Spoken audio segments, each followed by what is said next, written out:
ముఖ్యమంత్రి జగనన్న. అందులో రాజకీయంగా మహిళా సాధికారత కోసం కృషి చేసినటువంటి ముఖ్యమంత్రి జగన్మోహన్ రెడ్డి గారు. ఇవి మేము చెప్పట్లేదు, ఇది మహిళా లోకం అంతా చెప్తుంది. మేము ఎవరి దగ్గరికి వెళ్ళినా, మహిళల దగ్గరికి వెళ్ళినా వాళ్ళు చెప్తారు, మాకు జగనన్న ఉన్నప్పుడు జరిగినట్టు ఈరోజు పనులు జరగట్లేదు అని. అంటే కేవలం వాళ్ళకి అండగా నిలబడమే కాదు, వాళ్ళని సాధికారత వైపుకు కూడా అడుగులు వేయించినటువంటి వ్యక్తి జగనన్న. స్థానిక సంస్థల్లో 50% కేటాయించి మహిళలకి ప్రాధాన్యత ఇచ్చి వాళ్ళకి పెద్దపీట వేసి ఏదో నేను మహిళలకి ఎంతో కొంత చేసి వెళ్ళిపోదాం అన్నట్టు కాకుండా ఖచ్చితంగా మహిళలకి ఇంపార్టెన్స్ ఇచ్చి గౌరవం ఇచ్చి చెయ్యాలి అనుకొని చేసినటువంటి నేత, చేసినటువంటి నాయకుడు మా అధినేత జగనన్న. ఈరోజు చట్టసభల్లో 33% రిజర్వేషన్ కల్పించాలి అని చెప్పి పిఎం నరేంద్ర మోడీ గారు ఒక బిల్లు తీసుకురావడం, దానికి మేమందరం వైఎస్ఆర్సీపీ పార్టీ తరఫున అందరం కూడా మద్దతు తెలుపుతున్నారు.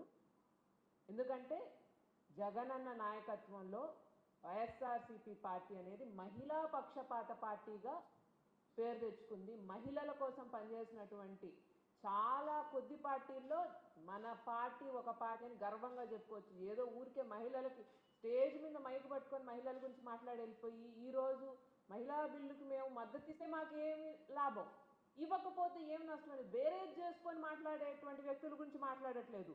మహిళలకి మంచి జరగాలి, మహిళలు రాజకీయంగా ముందుకు రావాలి, దానికి సంపూర్ణమైనటువంటి మద్దతు ఇచ్చినటువంటి మా నాయకుడు జగన్మోహన్ రెడ్డి గారు. అంతకు మించి మహిళల కోసం మహిళల్ని వాడుకొని ఏదో ఇది చేద్దాము అనేటువంటి ఆలోచన ఉండేటువంటి వ్యక్తి కాదు. ఇది మహిళలకు తెలుసు, ప్రజలకు తెలుసు, అందరికీ తెలుసు. ఈరోజు గొప్ప గొప్ప వాళ్ళ కోసం గురించి మాట్లాడుకుంటే, మహిళల గురించి మాట్లాడుకుంటే అప్పట్లో కందుకూరు వీరేశలింగం, గురజాడ గారు వితంతు వివాహాలని రకరకాల విధంగా మహిళల కోసం మహిళలు ముందుకు వెళ్ళాలని చెప్పి రకరకాలుగా మహిళలకి ఇంపార్టెన్స్ ఇచ్చారు, గౌరవం ఇచ్చారు, వాళ్ళ కష్ట నష్టాల్లో వాళ్ళను అర్థం చేసుకున్నారు. అటువంటి వ్యక్తి, అంత ఉన్నత ఆలోచన ఉండేటువంటి వ్యక్తి జగన్మోహన్ రెడ్డి గారు. ఎందుకంటే ఈరోజు మహిళా సాధికారత కోసం మహిళలు ముందుకెళ్ళాలి, ఆర్థికంగా రాజకీయంగా ప్రతి రంగంలో మహిళలు ముందుకెళ్ళాలనుకునే ఆలోచన చేసేటువంటి వ్యక్తి మా జగనన్నని సగర్వంగా చెప్పుకుంటాం మేము మహిళలం అందరం. ఈరోజు ఎలాగైతే మనం ఈ గురజాడ వీళ్ళందరి గురించి నేర్చుకుంటున్నామో పాఠాల్లాగా, లేకపోతే ఫ్రీడమ్ ఫైటర్స్ గురించి నేర్చుకుంటామో, చరిత్రలో జగనన్న పేరు, మహిళా సాధికారత గురించి ఎప్పుడు మాట్లాడినా జగనన్న పేరు అనేది చరిత్రలో చిరస్థాయిగా 1000 ఏళ్ళు గడవనిండి మహిళా సాధికారతకు మొదటి అడుగు వేసిన వ్యక్తిగా జగన్మోహన్ రెడ్డి గారు ఎప్పటికీ నిలిచిపోతారు. ఈరోజు ఆంధ్ర రాష్ట్రంలో ఈరోజు మనం చూస్తున్న మహిళా బిల్లుకి మనందరం మద్దతు కలుపుతున్నాం. కానీ ఆంధ్ర రాష్ట్రంలో అవసరం ఏముందండి? మహిళలకు ఎంత అవకాశం ఇచ్చారు ముందుకెళ్ళడానికి జగనన్న? రాబోయే రోజుల్లో నాకు తెలిసి 33% కాదు 50% మహిళలకు ఖచ్చితంగా అవకాశం ఆంధ్రాలో కలుగుద్ది. అది చెయ్యగలిగే ఏకైక ముఖ్యమంత్రి మా జగనన్నే. ఈరోజు ఆయన 2019లో ఎప్పుడైతే ప్రమాణ స్వీకారం చేశారు, మే 30, 2019లో జగనన్న ఎప్పుడైతే ప్రమాణ స్వీకారం చేశారో ఆ రోజు నుంచే మహిళలకి, బడుగు బలహీన వర్గాలకి, అన్ని వర్గాల ప్రజలకి మంచి రోజులు స్టార్ట్ అయ్యాయి. ఎందుకంటే ఆయన ఒక సామాజిక సాధికారత కోసం కృషి చేశారు. దాంట్లో భాగంగానే ఆర్థికంగా మహిళలు ముందుకెళ్లాలని కోరుకున్నారు, మహిళా సాధికారత కోసం ప్రయత్నం చేశారు, రాజకీయంగా అన్ని రంగాల్లో అన్ని వర్గాల వాళ్ళకి మహిళలకి పెద్దపీటేసి ముందుకు తీసుకెళ్లాలన్నటువంటి ఆలోచన చేశారు. ఇవి మనం అందరం చూసాము. మహిళలకు వచ్చేటప్పటికి మహిళలలో ఆయన ఎంతమందికి క్యాబినెట్కి సంబంధించి నామినేటెడ్ పదవులకు సంబంధించి అవకాశాలు ఇచ్చారు, ప్రోత్సహించారు, మహిళలను ముందుకు తీసుకెళ్లారనేది ప్రతి ఒక్కళ్ళని చూసాం. పుష్పా శ్రీవాణి గారు ఎస్టీ, ఒక మహిళ, ఆ దగ్గర నుంచి మొదలు పెట్టుకుంటే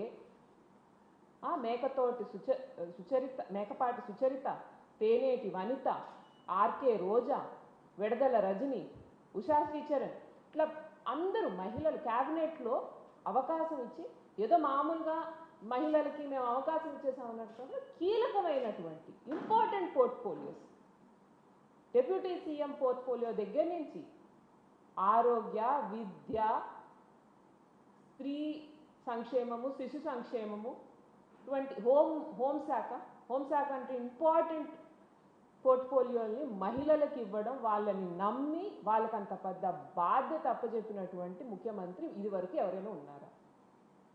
జగనన్న మహిళల కోసం కష్టపడ్డారు అనడానికి ఇంతకంటే ఉదాహరణ ఉంటుందా? ఈరోజు మేము ఊరికే ఏదో మహిళల కోసం పనిచేసినటువంటి ముఖ్యమంత్రి అని చెప్పట్లేదు. మన రాష్ట్ర చరిత్రలో బహుశా ఎప్పుడూ కనీవిని జరగనట్టు శాసన మండలి డెప్యూటీ చైర్పర్సన్గా ఒక ముస్లిం మైనారిటీ మహిళకి అవకాశం కలిగించింది జగనన్న కాదా? ఈ ఆలోచన ఎవరికైనా వచ్చి ఉంటుందా? ఈరోజు జగనన్న ఆలోచనలు ఎంత గొప్పవంటే ప్రతి ఒక్కర్లు ముందుకెళ్ళాలి, ప్రతి ఒక్కరికి మనం అవకాశం ఇవ్వాలి. ఎప్పుడైతే మనం అన్ని వర్గాల వాళ్ళకి అవకాశం ఇస్తామో, ఎప్పుడైతే మహిళలు ఇంట్లో ఒక ఫ్యామిలీని నడపగలిగే మహిళ దేశాన్ని నడపగలదు అని నమ్మకం చూపించి వీళ్ళందరికీ అవకాశం ఇచ్చినటువంటి వ్యక్తి జగనన్న. ఒక వర్గం అని కాదు, ఒక ఇదని కాదు, దానికి సంబంధించి రకరకాలైనటువంటి మనుషులకి అవకాశం ఇచ్చారు. మేము ఏదో ఈరోజు చెప్పుకుంటా పోతున్నామని కాదు, దానికి ప్రూఫ్ ఉంది, దానికి ఆధారం ఉంది. దానికి సంబంధించి ఆయన ఇచ్చినటువంటి పోస్టులు, ఆయన ఇచ్చినటువంటి పదవులు ఆధారంగా ఉన్నాయి మా అందరి దగ్గర. చీఫ్ సెక్రటరీ దగ్గర నుంచి ఎలక్షన్ కమిషనర్ దగ్గర నుంచి అందరికీ మహిళలకు అవకాశం ఇచ్చారు జగనన్న అని చెప్పడానికి ప్రూఫే కదా. జగనన్న హయాంలోనే కదా వీళ్ళందరికీ మహిళలకు అవకాశం వచ్చింది. దానికంటే ముందైతే ఇటువంటి అవకాశం వచ్చే ఛాన్స్ కూడా లేదు కదా, ఎవరు ఆలోచన కూడా చేయలేదు కదా మహిళల గురించి. ఈరోజు ఆయన ఇచ్చిన తర్వాత చాలామంది ఆయన్ని ఫాలో అయ్యి ఆయన రకంగా ఇచ్చిండొచ్చు పోస్టులని, కానీ మొట్టమొదట మహిళలకు ఇవ్వాలి అనేటువంటి ఆలోచన తీసుకొచ్చినటువంటి వ్యక్తి, ఆ ఆలోచనలు ఆచరణలోకి తీసుకొచ్చినటువంటి వ్యక్తి, ఆ మహిళలకు గౌరవం ఇచ్చినటువంటి వ్యక్తి, చిత్తశుద్ధితో మహిళల కోసం పనిచేసినటువంటి వ్యక్తి జగనన్నే కదా. ఈరోజు స్థానిక సంస్థల్లో 50% అండ్ అబోవ్ అంటే మినిమం 50% మాత్రమే అని కాదు, 50% అనేది మినిమం ఇవ్వాలి మహిళలకి అని చెప్పి మొదలుపెట్టి జెడ్పీ చైర్మన్లు 13 పదవులు ఉంటే 13 మంది జెడ్పీ చైర్మన్లకు అవకాశం ఉంటే దాంట్లో 7 మంది మహిళలకి అంటే 54% మహిళలకి వెళ్ళాయి.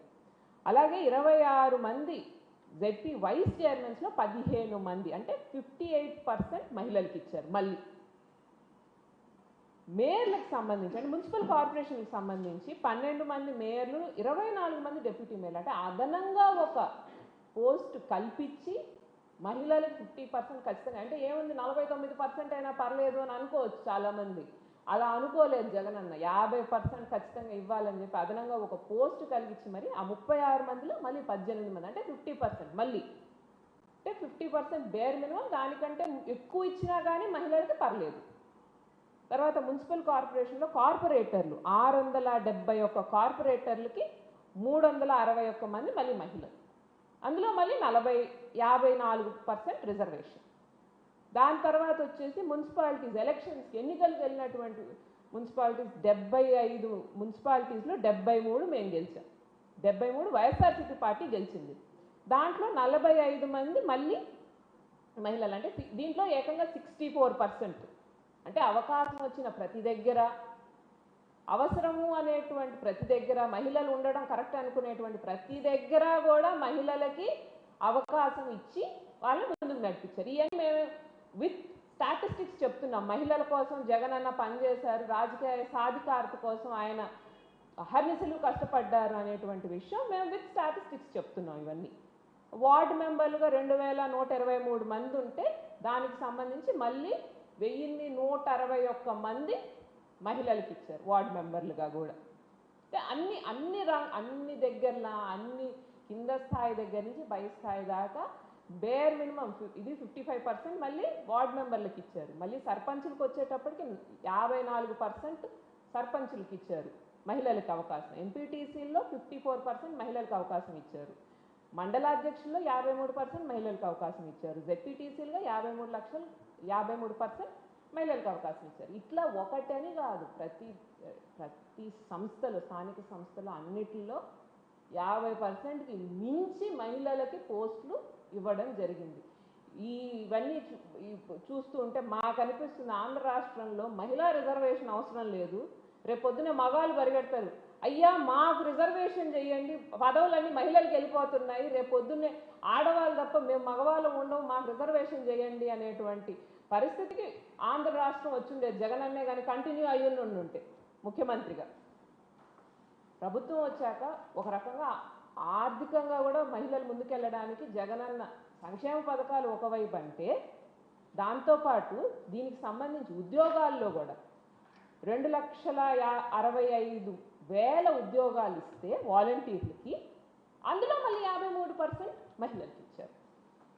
అదేవిధంగా 1,34,000 సచివాలయ ఉద్యోగాల్లో కూడా 51% మహిళలకు ఇచ్చారు. అంటే ఆర్థికంగా మహిళలకి మేము ఉన్నాం అండగా అని చెప్పడానికి వాళ్ళకి అవసరాలు ఉండే వాళ్ళకి ఉద్యోగాలు ఇచ్చారు. నామినేటెడ్ పదవులతో పాటు నామినేటెడ్ కాంట్రాక్ట్లో కూడా 50% దాకా మహిళలకు ఇచ్చారు. అంటే అన్ని రకాలుగా సోషల్గా, ఎకనామికల్గా, ఈ మొత్తం ఓవరాల్ డెవలప్మెంట్లో మహిళలు అన్ని రకాలుగా ముందుకు వెళ్ళడానికి ప్రయత్నించారు. దాంట్లో ఆయన సక్సెస్ కూడా అయ్యారు ఖచ్చితంగా.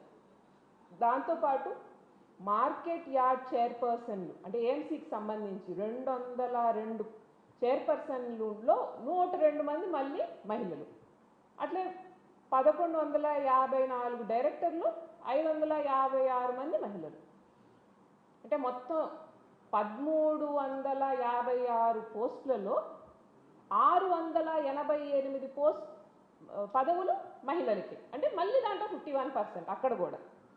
అంటే పదవుల్లో కానీ పోస్టులలో కానీ సంబంధించిన ఏ దీంట్లో అయినా కానీ మహిళలకి ప్రాధాన్యత ఇచ్చినటువంటి వ్యక్తిగా ఈ రాష్ట్ర చరిత్రలోనే కాదు, ఈ దేశ చరిత్రలోనే జగన్మోహన్ రెడ్డి గారిలాగా మహిళలకు ప్రాధాన్యత ఇచ్చి మహిళలని ముందు అడుగు వేయించి ముందు వరుసలో కూర్చోబెట్టినటువంటి ముఖ్యమంత్రి ఉంటారా?